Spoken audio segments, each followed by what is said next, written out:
En las últimas horas, el panorama petrolero ha cambiado. Les presentamos a continuación nuestras perspectivas energéticas.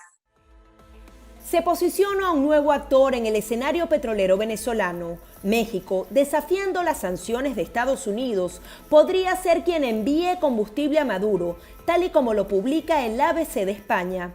Una empresa desconocida habría comprado 5 millones de barriles de crudo a precio descontado y pagará con gasolina de 95 octanos. ¿Por qué es tan apetecible el mercado del crudo venezolano? ¿Por qué las naciones se arriesgan tanto? No solo se trata de México, China y Rusia han sido los principales interesados. Y es que si bien la producción actual de petróleo es muy baja hoy, el verdadero tesoro se encuentra en el subsuelo. Venezuela es el país con las mayores reservas de petróleo probadas del mundo. Mira esta gráfica. En 2009, los europeos procesaban más crudo. 10 años después, en 2019, se ve claramente cómo China y Rusia se apoderan de gran parte de ese crudo. Si este año las empresas americanas como Chevron salen de Venezuela, unos 10.000 millones de barriles de crudo pasarán a manos de China y Rusia. ¿Qué sucede con los demás actores? A continuación, nuestra perspectiva. Para analizar este tema vamos a contar con la presencia de Jeremy Martin, quien es el vicepresidente de Energía y Sostenibilidad del Instituto de las Américas, perteneciente a la Universidad de California. Muchísimas gracias por acompañarnos. Muchísimas gracias. Buen día. Y las últimas horas han estado muy noticiosas. Hemos visto finalmente cómo han alcanzado un acuerdo de recortar la producción de petróleo. Había una gran guerra entre Arabia Saudita y Rusia y finalmente se llegó a un acuerdo. Su apreciación general sobre cómo está el mercado petrolero internacional. Bueno, por supuesto, al final de cuentas, después de unos 3-4 días en donde México, que apareció como una gran sorpresa, el país México, bajo el liderazgo de Andrés Manuel López Obrador, surgió como potencial bloqueador de un acuerdo, un gran acuerdo, como menciona. Por lo tanto, los últimos 3-4 días fueron muy interesantes. A mi juicio, me parece que el problema es que todavía tenemos esta gran destrucción de demanda de los petrolíferos en el mundo, dado al virus y todas las resurgencias de los países en el consumo. Por lo tanto, mientras que estamos con un acuerdo de atacar la sobreproducción del petróleo en el mundo, todavía tenemos a atacar el problema o el reto de la destrucción de demanda. ¿Cómo cree que puede esto beneficiar o impactar a Latinoamérica y en particular a Venezuela? Se había dicho que había mucho petróleo muy barato y que era muy difícil que compraran el petróleo venezolano. ¿Esto mejora un poco la situación para quienes actualmente negocian petróleo venezolano en el mercado? Bueno, otra cosa del panorama, cuando hablamos de un acuerdo internacional de este tamaño que hemos visto en los últimos días, si no aparece Venezuela como país clave en un gran acuerdo como este, a mi juicio, como estudiante de la historia petrolera en Latinoamérica, es rarísimo, ¿no? Que hoy en día estamos hablando de una reducción de producción de petróleo en el mundo y no aparece como las últimas veces en estas guerras. Cuando fueron soluciones de las últimas guerras en los últimos 20-30 años, Venezuela fue pieza clave en llegar a un acuerdo. Por lo tanto, es importante que hoy en día Venezuela no funciona como ninguna parte de llegar a un acuerdo. Es porque está cayendo día por día la producción del Estado.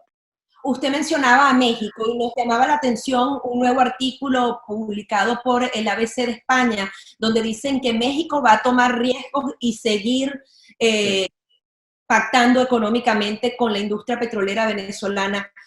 ¿Qué información maneja al respecto de estos posibles tratos que se harían al margen de las sanciones estadounidenses? No, es muy interesante, ¿no? Porque, como menciona antes, las sanciones cada día están un poco más fuertes y como las compras de Reliance y compras de Rusia y todo estos cada día son mucho más bajo de lupo. Y mientras tanto, estamos mirando que en México, y no hablamos de compras de gran escala, pero están comprando algo y es muy raro, como dice, en lugar de que está aplicando estas sanciones y están restringiendo a otros países como India, e India está cooperando un poco más, pero mientras que en México no. Yo creo que es una parte de esta danza, baile que tiene Andrés Manuel López Obrador con la administración del presidente Trump. También continúa siendo un misterio esta supuesta salida de la empresa petrolera Rosneft de Venezuela, pero vendiendo sus activos en un 100% a el Estado ruso. ¿Qué información manejan? ¿Qué podría pasar? ¿Y cómo afecta esto el abastecimiento y la movida de ese petróleo que sigue saliendo de Venezuela? Sí, no, yo creo que es muy interesante. Yo creo que estas noticias salieron en un sábado, viernes por la noche, y todo el mundo estaba con una gran sorpresa de estas noticias, y todavía estamos tratando de analizar, entender. A final de cuentas, en mi análisis, es básicamente una parte del esfuerzo o el vistazo geopolítico que tiene Putin y que tienen los rusos. Por supuesto, tiene unos intereses comerciales en Venezuela, en el sector petrolero, pero yo creo que mucho más geopolítico y con un esfuerzo de medio y largo plazo en la geopolítica que en el sentido comercial. Es decir, ellos justamente quieren posicionarse para seguir enfrentando a Estados Unidos en el caso de Rusia. Yo creo que sí. Venezuela ha sido por 20 años una pieza clave en la geopolítica de los rusos en Latinoamérica. Yo creo que más clave que cualquier otro país, ¿no? Y en cuanto a China, ¿cuál cree que pueda ser el interés de que permanezcan en Venezuela? Yo pienso que los chinos van a seguir en Venezuela para recuperar los billones de dólares que han prestado al Estado, y por lo tanto China hoy en día sigue siendo un actor en Venezuela clave, pero en el sentido de quieren que recuperar su inversión, básicamente recuperación de la deuda muy, muy grande que tiene todavía con el Estado de Venezuela. En el caso de China, yo creo que no van a poner, solamente están para recuperar su inversión, sus deudas con el país, ¿no? En el caso de Rusia, vamos a ver con este cambio esta venta desde Rosneft al Estado ruso, vamos a ver, porque hasta el momento no tengo muy claro que van a ser como Estado de Rusia, como el país de Rusia. Pero seguramente ambos tienen razones geopolíticas, pero yo solo repito que en el caso de Rusia mucho más geopolítico que comercial, y al revés con China es mucho más recuperación de deuda que geopolítica hoy en día. También otro de los temas que quería consultarle es el tema de la renovación de las licencias de algunas empresas norteamericanas que siguen en suelo venezolano. Sí. ¿Qué información maneja? ¿Qué podría pasar? Es importante que haya no solamente rusos y chinos y otros, pero también empresas como de Italia, de Norteamérica, de Europa, para que mejoren las infraestructuras y dan un poco más rapidez a la recuperación económica y del sector petrolero, por supuesto. Por lo tanto, este es un argumento para mantener las licencias, mantener la presencia en el país. Muchísimas gracias por su participación. Gracias, muy amable por la invitación.